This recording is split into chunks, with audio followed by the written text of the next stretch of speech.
Hi viewers, మినప వడల్ని ఎలా తయారు చేసుకోవాలో చూద్దాము. ముందుగా మినపప్పునైతే ఒక 5 నుంచి 6 గంటల సేపు నానపెట్టుకోవాలి.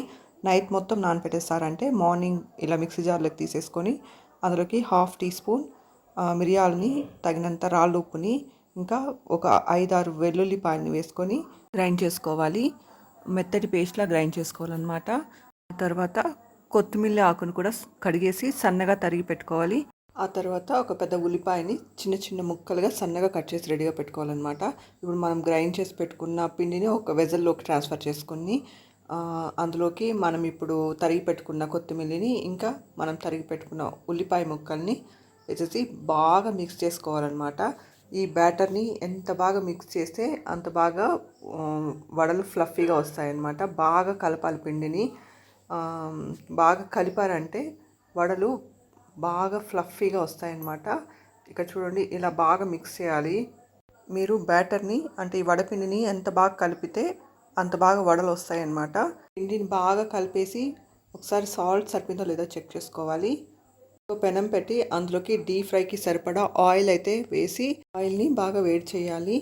మీడియం హీట్లోనే పెట్టుకొని వేడి చేయాలన్నమాట. ఆ తర్వాత ఒక ఫ్లాట్ వెజల్ని తీసుకొని ఇంకో కవర్ని తీసుకొని ఆ వెజల్ పైన పెట్టేసి మనం ఇప్పుడు రెడీ చేసుకున్న బ్యాటర్ని ఫ్లాట్గా తట్టుకొని వడ షేప్లో తట్టుకొని ఆయిల్లోకి అయితే వేసేసి రెండు పక్కల తిప్పుకుంటూ కాల్చుకోవాలన్నమాట వడని. ఇలా అన్ని వడలు ఇలా ఆ వెజల్ పైన పెట్టి ఫ్లాట్గా తట్టుకొని ఇలా చేసుకున్నామంటే వడలు పర్ఫెక్ట్గా హోటల్లో లాగా వస్తాయన్నమాట. ఫ్లఫీగా పొంగుతాయి. ఇప్పుడు చూసారు కదా, ఇలా ఫ్లాట్ వెజల్ని అయితే తీసుకొని దానిపైన కవర్ని పెట్టి ఫ్లాట్గా వడనైతే తట్టేసి ఆయిల్లోకి వేసేసుకొని రెండు పక్కల తిప్పుకుంటూ కాల్చుకోవాలన్నమాట.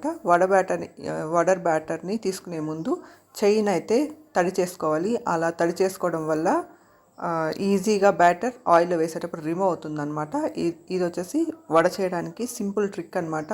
ఇక్కడ చూస్తున్నట్టుగా తట్టేసి ఆయిల్లోకి వేసేసుకోవాలి. ఆ తర్వాత చెయ్యిని అయితే లైట్గా తడుపుకొని పిండిని తీసుకొని మళ్ళీ ఫ్లాట్గా తట్టేసి మళ్ళీ ఆయిల్లోకి వేసేసుకోవాలన్నమాట. ఇలా గంటతో రెండు పక్కల తిప్పుకుంటూ కాల్చుకోవాలి. లైట్ గోల్డెన్ బ్రౌన్ కలర్ వచ్చేంత వరకు వడల్ని రెండు పక్కల తిప్పుకుంటూ కాల్చుకొని ఆ తర్వాత తీసేసి కాల్చిన వడలన్నిటిని తీసి టిష్యూ పేపర్ పైన వేసేసుకోవాలి. అలా వేయడం వల్ల వడల్లో నుంచి ఎక్సెస్ ఆయిల్ అంతా పీల్చేస్తుందన్నమాట. ఇలా కాల్చడం వల్ల ఎక్కువ ఆయిల్ కూడా పీల్చదన్నమాట. రిఫైన్డ్ ఆయిల్స్ యూస్ చేసే బదులు కోల్డ్ ప్రెస్డ్ ఆయిల్స్ అంటే ఆడించిన ఆయిల్ని యూస్ చేయడం మంచిది. రిఫైన్డ్ ఆయిల్ ఒక్కసారి వేడి చేసిన ఆయిల్ని మళ్ళీ మళ్ళీ వాడకూడదు. ఇలా ఆడించిన నూనె అయితే ఒక 2 సార్లు వాడుకోవచ్చు అనమాట. రిఫైన్డ్ ఆయిల్ డీప్ ఫ్రై చేయడం అస్సలు మంచిది కాదు. అలా అలా వేడి చేసిన ఆయిల్ని మళ్ళీ తర్వాత యూస్ చేయకూడదు కూడా. ఇలా ఆడించిన నూనెని ఇలా డీప్ ఫ్రైస్కి వాడుకోవడం మంచిదన్నమాట. ఇలా అన్ని వడల్ని కాల్చైతే టిష్యూ పేపర్ పైన వేసేసుకుంటే ఎక్సెస్ ఆయిల్ అంతా పీల్చేస్తుంది అనమాట. మినపగారెలు సాంబార్తో బాగుంటుంది, ఇంకా చట్నీతో కూడా బాగుంటుంది అనమాట. ఈ చట్నీకి అయితే వేయించిన పల్లీలతో పాటు కొంచెం కొబ్బరి కూడా వేసి వేయించిన పచ్చిమిర్చిని కూడా అందులో వేసి కొంచెం చింతపండు వేసి చట్నీ చేసామంటే ఈ పల్లీ చట్నీ కాంబినేషన్తో మినప వడలు చాలా బాగుంటాయి. ఇంకా సాంబార్తో కూడా చాలా బాగుంటుంది అనమాట.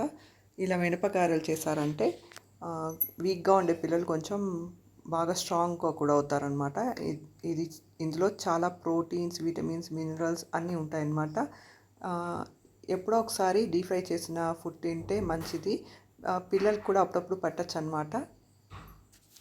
ఇలా చట్నీ కాంబినేషన్తో పెట్టారంటే చాలా బాగుంటుంది. ఇక్కడ చూసారు కదా, breakfast recipe ready. Thank you for watching my video. Thank you.